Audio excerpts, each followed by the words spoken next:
স্ত্রী কৈকেয়ী, যিনি হলেন ভরতের মাতা, এবং লক্ষ্মণ এবং শত্রুঘ্নের মাতা হলেন সুমিত্রা। আর এই সুমিত্রা ছিল বয়সটা কম আর দেখতেও খুব সুন্দর। তাই রাজা দশরথ এই সুমিত্রাকে একটু বেশি ভালোবাসেন। এইভাবে রাজা দশরথ একদিন যুদ্ধ করতে যান। যুদ্ধ করতে করতে তার আঙুলে এক বিরাট ক্ষতের সৃষ্টি হয়।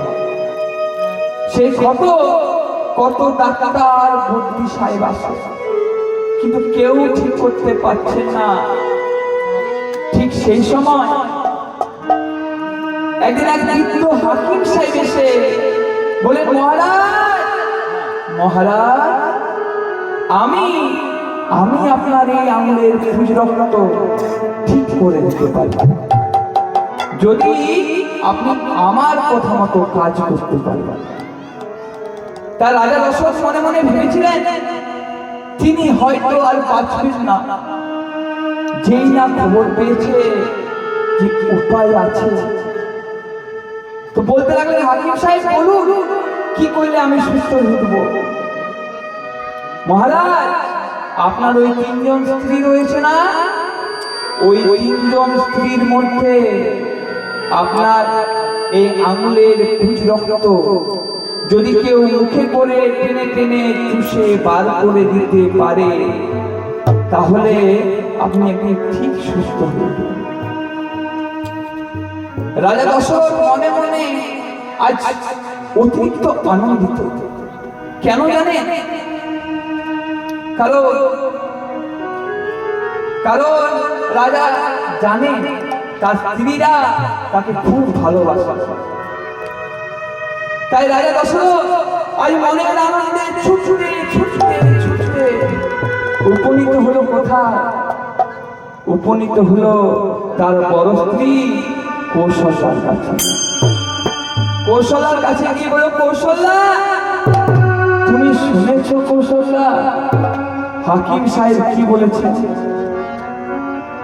হাকিম সাহেব বলেছে তোমাদের মধ্যে কেউ যদি আমার আঙুলের এই রক্ত মুখে করে টেনে টেনে চুষে বার করে দিতে পারো, তাহলে আমি খুব তাড়াতাড়ি সুস্থ হয়ে উঠব।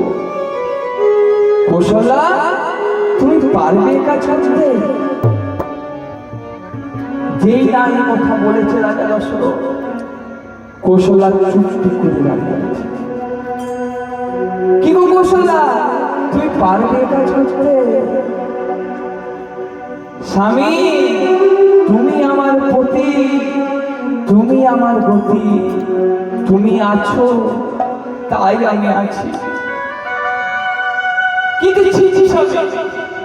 এই জঘন্য কাজ, এই জঘন্য কাজ তো আমি মুক্তি করতে পারবো না, আমি পারবো না। এই কথা শুনে রাজা দশরথ চমকে উঠল। যাকে সব থেকে বেশি বিশ্বাস করতে সেই কৌশল্যা তার কথায় রাজি হলো না। মনে মনে ভাবলে, তাহলে একবার সুমিত্রাকে বলে দেখি।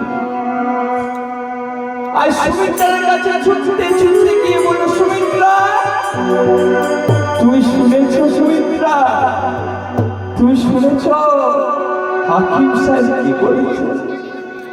তুমি পারবে সুমিত্রা হাকিম সাহেবের কথা মতো আমাকে সুস্থ করে তুলতে?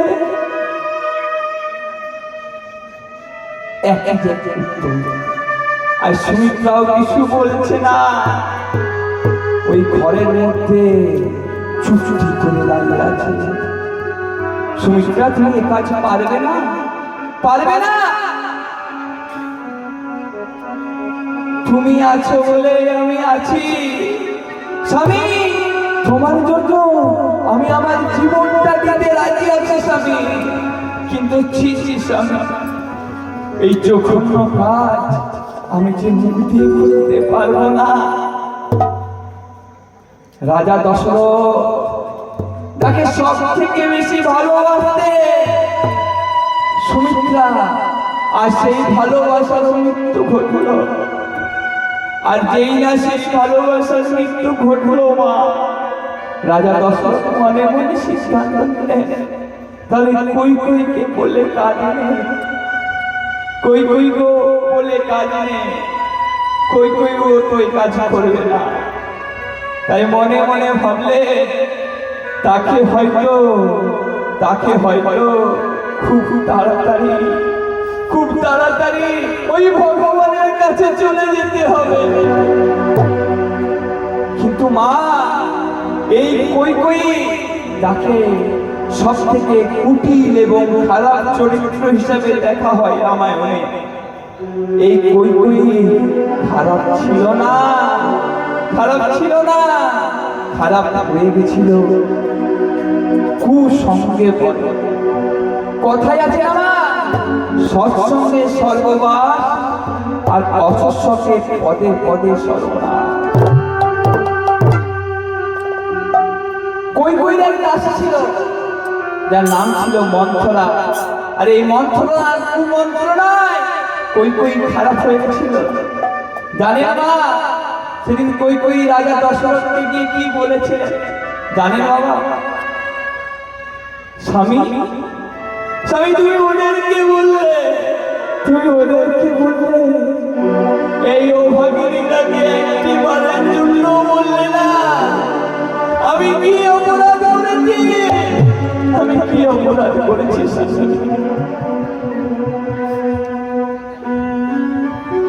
কৈকেয়ী বলল, স্বামী তুমি কোনো চিন্তা করো না, স্বামী তুমি কোনো চিন্তা করো না। আমি আজ থেকে প্রত্যেক দিন তোমার আঙুলের এই পুঁজি রক্ত মুখে করে টেনে টেনে বার করে তোমাকে ঠিক সুস্থ করে দেব। এরপর প্রত্যেকটা দিন কৈকেয়ী রাজা দশরথের সেই আঙুলের পুঁজি রক্ত মুখে করে টেনে টেনে বার করে একদিন রাজা দশরথকে সুস্থ করে তুললেন। আর যেই না রাজা দশরথ সুস্থ হলেন, মা কৈকেয়ীকে ডেকে বলেন,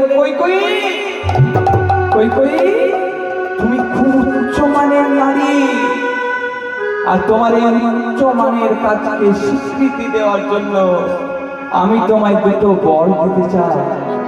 বলো কৈকেয়ী তুমি কি চাও? দেখুন মা, দেখুন বাবারা, এত বড় রামায়ণ, কিন্তু এই যে দুটি বর, এখান থেকে পাপটা রামায়ণের মধ্যে প্রবেশ করেছিল। কি নেবে বলো?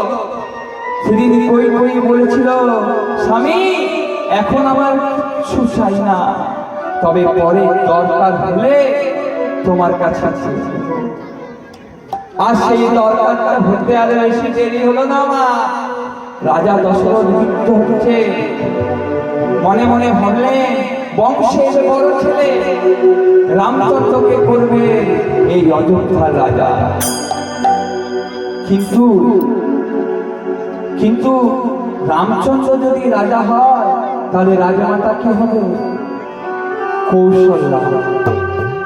আর এই খবরটা চলে গেল কোথায় জানেন? ওই কৈকেয়ীর দাসী মন্থরার কাছে। তাই মন্থরা ছুটে গিয়ে বলল, কৈকেয়ী তুমি শুনেছো? কৈকেয়ী তুমি শুনেছো? কাল সকাল হতে না হতে বংশের বড় ছেলে ওই কৌশল্যার পুত্র ওই রামচন্দ্র হবে এই অযোধ্যার রাজা। এই কথা শুনে কৈকেয়ী একটা মুক্তোর মালা পরেছিল। সেই মালাটি মন্থরার গলায় পরিয়ে দিলেন। আর মন্থরা হাসতে লাগলেন, বাহ বাহ বাহ, কত আনন্দ মনে। তুমি কৈকেয়ী বুঝতে পারছো না? যদি রামচন্দ্র রাজা হয়, রাজমাতা হবে ওই কৌশল্যা। আর যখন তোমার মুখের উপর ছড়ি ঘোরাবে না,